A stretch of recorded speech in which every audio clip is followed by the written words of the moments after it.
Your child has been diagnosed with Tetralogy of Fallot. Here is what the repair surgery actually involves. Tetralogy of Fallot is a congenital heart defect with 4 features that affect how blood flows to the lungs.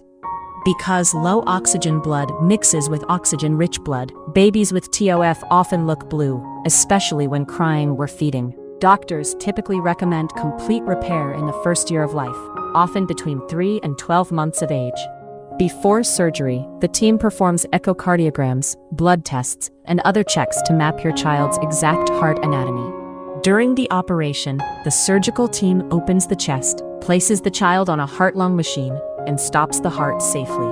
The surgeon closes the hole between the ventricles with a small patch, stopping blue and red blood from mixing. Next, the surgeon widens the narrowed pathway from the right ventricle to the lungs, letting blood flow freely. After surgery, your child recovers in the pediatric cardiac ICU for around 3 to 5 days with close monitoring. Total hospital stay is usually 1 to 2 weeks. The breastbone takes about 6 weeks to heal fully.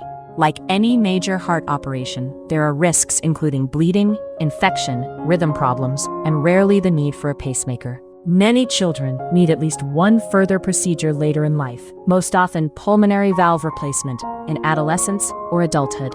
Cardiology follow-up is lifelong. Regular checks help catch any changes early and keep the heart working well.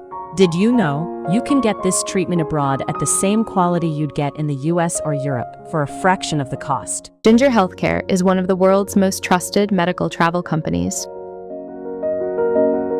It helps patients to find safe and affordable care in India, Thailand, Turkey, Singapore, Dubai, Malaysia, and more. Visit ginger.healthcare or check the description for details.